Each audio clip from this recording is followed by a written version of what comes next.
Hey guys, it's the Empire, and today we're doing a review on the Nikana. Not the Dragon Nikana, just the Nikana.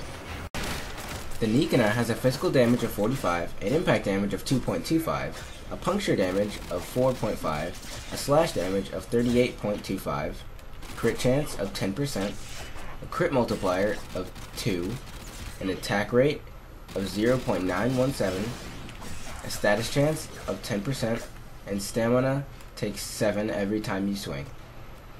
Jump attacks have a physical damage of 90, and slide attacks have a physical damage of 96.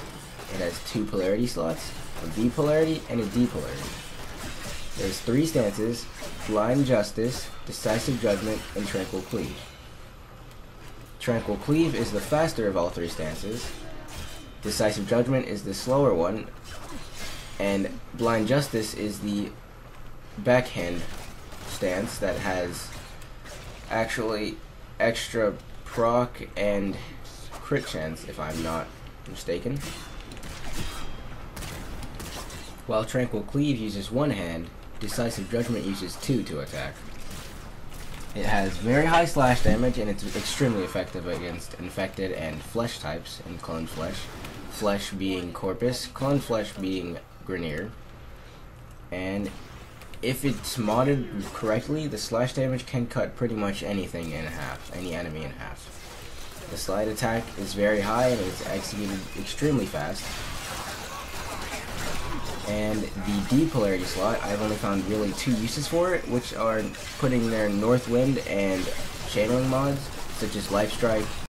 It is quite literally half the damage of the Dragon Nikana in almost every way, with the Dragon Nikana base damage being 85, and the slash damage being 72.25, and the puncture damage being 8.5, and the impact damage being 4.25.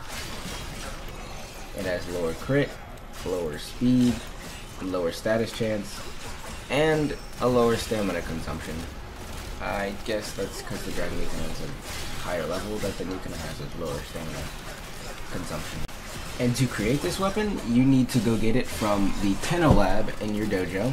The manufacturing requirements are 5,000 credits, 3 argon crystals, 75 oxium, and 200 alloy plates, and 1 Forma. It takes 12 hours to build, and 35 platinum to rush it.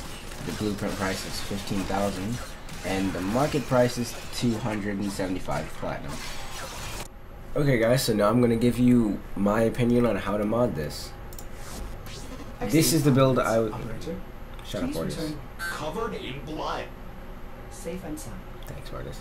But anyway, this is the build I was using for what I was doing on the planet that you guys just saw me on, killing all the Grineer and whatnot. This is the build I use for when I go on solo missions. Pressure point. Everything in here is modded all the way up. It's fully modded and everything. Jagged Edge to get 90% more slash damage, even though it doesn't do like a whole lot, it does a lot because I don't have Jagged Edge, so it helps. Life Strike, I know most people don't mod it all the way up to the 3rd level because of the channeling efficiency, but that is what I do, and that's what I do to get more health when I'm down on it. You guys understand? It's because the plus 20 lifesteal doesn't have that on the other levels. It has a lower level of that, so I have to get higher to get more health faster. Organ Shatter for crit damage, because this is a crit build, especially for single player. This is what I use most of the time, even when I'm not on single player. 90% more crit damage as it goes up to 3.8. Fury to cancel out Spoiled Strike, because minus 20 attack speed, and without Fury it would be 0.733 attack speed, and that's extremely slow, and you'd die pretty fast. So Spoiled Strike to get an extra 100% damage, and then Berserker, because crit builds, and it hits, and it's plus 30% attack speed, and it's insane. It's really fast, especially with this weapon. It's a lot faster with other stances though, because Decisive Judgment is a I would say slower striking stance, but I like Decisive Judgment. I like Decisive Judgment because it's my personal favorite stance for the Nikana. And True Steel to get that extra 60% crit chance, because it has 10% crit chance, which is pretty sad, and it still has 16% crit chance, which is pretty sad, but it still does a hit pretty often, or more than you'd think it would. So I get that extra speed and whatnot with crit hits. So for most people playing Warframe out there, I know you guys don't usually solo, you guys go on public most of the time. So this is what I have built up. This is currently for Corpus, as you can see, the magnetic, because Corpus are 2 times weaker to magnetic than most other elements.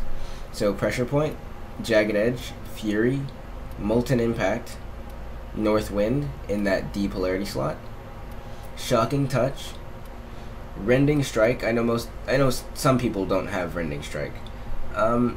It does 60% plus 60% slash damage and 80% puncture damage. Even though we don't need the puncture, it just does 60% extra 60% to slash, which really puts in an extra, that extra slash damage, as it goes from 232 to 306. And again, Spoiled Strike, which Fury cancels out the speed, and it does plus 100% attack damage. So this is for Corpus. This is my build for the Nikana for the Grineer. It has all the regular mods that I put on the Corpus one: Pressure Point, Jagged Edge, Fury, Molten Impact, Shocking Touch, Rending Strike, and Spoiled Strike. And then it also has a Smite Grineer in that D polarity slot. Because it is a D polarity slot, it bumps you down 2, but you can still put Smite Grineer in there fully, because it only goes up to 9, so it's okay. And Shocking Touch and Molten Impact go together to make Radiation, which the Grineer are twice as weak to. That's this build. Thanks for watching, guys, and I hope you liked it, and please comment, like, and subscribe, and tell me what other weapons and Warframes you guys want to see me do.